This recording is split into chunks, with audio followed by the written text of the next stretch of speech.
कहानी नंबर 152। क्या पैसा ही सब कुछ है? माइकल जैक्सन 150 साल तक जीना चाहता था। किसी से हाथ मिलाने से पहले दस्ताने पहनता था। लोगों के बीच में जाने से पहले मुंह पर मास्क लगाता था। अपनी देख रेख करने के लिए उसने अपने घर पर 12 डॉक्टर्स नियुक्त किए हुए थे, जो उसके सर से लेकर पाँव के नाखून तक की जांच प्रतिदिन किया करते थे। उसका खाना लेबोरेटरी में चेक होने के बाद उसे खिलाया जाता था। स्वयं को व्यायाम करवाने के लिए उसने 15 लोगों को रखा हुआ था। माइकल जैक्सन अश्वेत था। उसने 1987 में प्लास्टिक सर्जरी करवाकर अपनी त्वचा को गोरा बनवा लिया था। अपने काले माँ बाप और काले दोस्तों को भी छोड़ दिया।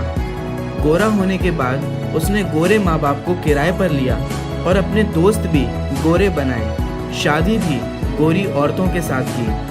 नवंबर 15 को माइकल ने अपनी नर्स डेबी रो से विवाह किया। उसके जीवन का बस एक ही लक्ष्य था कि वह 150 साल तक जीवित रहे। इसके लिए वह हमेशा ऑक्सीजन वाले बेड पर सोता था। उसने अपने लिए अंगदान करने वाले डोनर भी तैयार कर रखे थे, जिन्हें वह खर्च देता था, ताकि समय आने पर उसे किडनी, फेफड़े, आँख या किसी भी शरीर के अन्य अंग की जरूरत पड़ने पर वह आकर दे दे। उसको लगता था कि वह पैसे और अपनी प्रसिद्धि के बदौलत मौत को भी चकमा दे सकता है, लेकिन वह गलत साबित हुआ। 25 जून 2009 को उसके दिल की धड़कन रुकने लगी। उसके घर पर 12 डॉक्टर की मौजूदगी में हालत काबू में नहीं आए। सारे शहर के डॉक्टर उसके घर पर जमा हो गए, लेकिन वह उसे नहीं बचा पाए। उसने 25 साल तक डॉक्टर की सलाह के विपरीत कुछ नहीं खाया। अंत समय में उसकी हालत बहुत खराब हो गई थी। 50 साल तक आते आते वह पतन के करीब ही पहुंच गया था और 25 जून 2009 को वह इस दुनिया से चला गया। जिसने अपने लिए 150 साल जीने का इंतजाम कर रखा था, उसका इंतजाम धरा का धरा रह गया। जब उसकी बॉडी का पोस्टमार्टम हुआ तो डॉक्टर्स ने बताया कि उसका शरीर हड्डियों का ढांचा बन चुका था। उसका सिर गंजा था। उसकी पसलियां, कंधे, हड्डियां टूट चुके थे। उसके शरीर पर अनगिनत सुई के निशान थे। प्लास्टिक सर्जरी के कारण होने वाले दर्द से छुटकारा पाने के लिए एंटीबायोटिक वाले दर्जनों इंजेक्शन उसे दिन में लेने पड़ते थे। क्या आपको पता है, माइकल जैक्सन की अंतिम यात्रा को 2.5 अरब लोगों ने लाइव देखा था। यह अब तक की सबसे ज़्यादा देखे जाने वाली लाइव ब्रॉडकास्ट है। माइकल जैक्सन की मृत्यु के दिन यानी 25 जून 2009 को दोपहर के 3:15 बजे विकिपीडिया, ट्विटर, इंस्टेंट मैसेंजर यह सभी क्रैश हो गए थे। उसकी मौत की खबर का पता चलते ही गूगल पर 8 लाख लोगों ने माइकल जैक्सन को सर्च किया। ज़्यादा सर्च होने के कारण गूगल पर सबसे बड़ा ट्रैफिक जाम हुआ था और गूगल क्रैश हो गया। 2.5 घंटे तक गूगल काम नहीं कर पाया। मौत को चकमा देने की सोचने वाले हमेशा मौत से ही चकमा खा जाते हैं। सार यही है कि बनावटी दुनिया के बनावटी लोग कुदरती मौत की बजाय बनावटी मौत ही मरते हैं। ऐसे प्रसंगों को जानकर कुछ गंभीर प्रश्न उपस्थित होते हैं, जिनका हम सभी को चिंतन अवश्य करना चाहिए।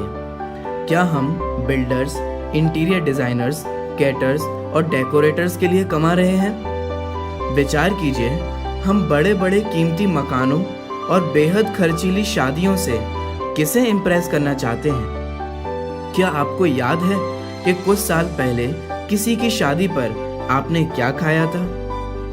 जीवन के प्रारंभिक वर्षों में क्या हम पशुओं की तरह काम में जुटे नहीं रहते?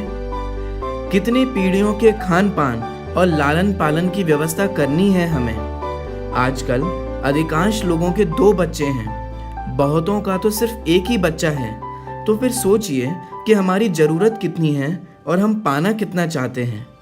क्या हमारी अगली पीढ़ी कमाने में सक्षम नहीं है जो हम उनके लिए ज़्यादा से ज़्यादा सेविंग कर देना चाहते हैं? क्या हम रोज अपने जीवन से कुछ समय निकालकर अपनी शांति के लिए, स्वयं के स्वाध्याय के लिए समय नहीं निकाल सकते?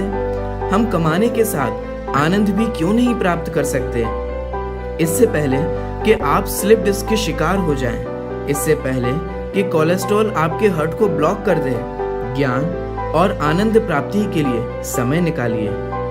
वास्तव में विचार करें तो हम किसी प्रॉपर्टी के मालिक नहीं होते। सिर्फ कुछ कागजातों, कुछ दस्तावेजों पर अस्थायी रूप से हमारा नाम लिखा होता है और हमें ऐसा लगता है कि यह जमीन हमारी है। किसी के भी बारे में उसके शानदार कपड़े और बढ़िया कार देखकर ही राय मत बनाइए। इस कहानी का सार यही है कि धनवान होना गलत नहीं है, लेकिन सिर्फ धन संबंधी ही विकल्प करना, सिर्फ धनवान होना गलत है। आइए हम और आप जिंदगी को पकड़ें इससे पहले कि जिंदगी हमें पकड़ ले। आपको ये कहानी कैसी लगी यह हमें कमेंट कर कर अवश्य बताएं। हमने बहुत मेहनत से और बहुत समय निकाल करके इस कहानी को बनाया। आप थोड़ा सा समय निकाल करके इस कहानी को सभी के साथ शेयर अवश्य करें। आपने ये कहानी अंत तक देखी और अपना बहुमूल्य समय इस कहानी को देखने में लगाया, अतः आपका हृदय से बहुत बहुत धन्यवाद।